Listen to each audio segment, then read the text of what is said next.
먼저 법원에 출석할 때 기본 복장에 대해서 말씀을 드리면요, 회생파산 사건은 다른 일반 사건들처럼 나 혼자 법정에 가서 재판받는 게 아니라 나랑 비슷한 처지의 수십 명이 동시에 같은 절차를 진행하는 거거든요. 그래서 최대한 사람들 사이에 튀지 않고 묻어가는 게 좋습니다. 옷도 무난하고 단정하게 입고 모자나 선글라스는 법정에서는 쓰지 않아야 됩니다. 너무 화려한 옷이나 장신구도 최대한 자제하는 게 좋습니다. 회생파산하러 법원 가는 건데 명품 옷을 입고 가거나 너무 화려한 치장을 하고 가는 건 판사님이나 채권자들한테 괜한 오해를 살 수가 있거든요. 이렇게 최대한 단정한 복장으로 신분증을 챙겨서 최소 30분 전에는 미리 법정에 가 있는 게 좋습니다. 혹시 늦게 가서 재판이 끝나버리면 법원에서는 내가 안 온 줄 알고 불출석으로 처리해버려요. 만약에 그랬다가는 잘못하면 회생파산이 기각될 수도 있습니다. 그럴 일이 없어야 되겠지만 혹시라도 늦었다면 법정 앞에 있는 경위나 법원 담당자한테 말씀을 드리고 내가 늦게라도 왔다는 사실을 판사님께 전달해 달라고 하세요.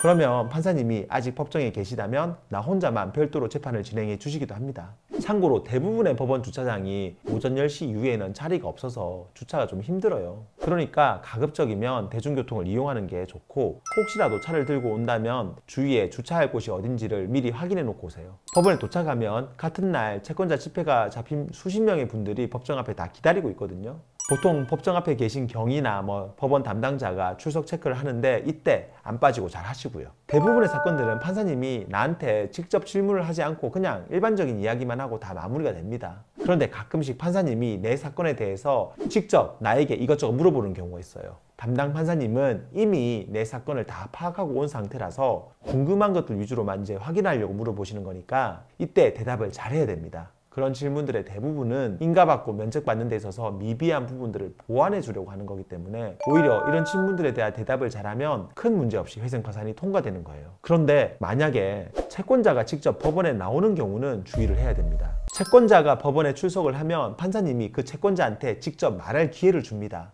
그러면 대부분이 회생파산이 통과돼서는 안 된다는 식으로 판사님한테 이야기를 하거든요. 판사님이 그런 이야기를 듣고 그냥 넘어가는 경우도 있지만 만약에 확인이 필요하다 싶으면 그 자리에서 우리한테 바로 채권자 말이 맞는지 확인을 하기도 하거든요. 이때 정말 조심해야 될 게, 채권자가 흥분을 해서 거짓말을 하더라도 절대로 나도 같이 흥분하거나 화를 내서는 안 됩니다. 안 그래도 채권자들은 회생파산으로 비탄감이 되면은 돈을 못 받으니까 억울하다고 하는데, 그 자리에서 채무자가 채권자와 싸우는 모습을 보이면 아무래도 법원에서는 눈살을 찌푸리게 되거든요. 그러니까 이때는 최대한 차분하게 대응을 하고, 혹시 그 자리에서 말하기 어려운 부분이 있으면 판사님께 의견서로 제출하겠다라고 말씀을 드리고 즉답을 피하는 게 낫습니다. 이렇게 하는 게 채권자와 법정에서 안 부딪히고 현명하게 대처하는 방법입니다.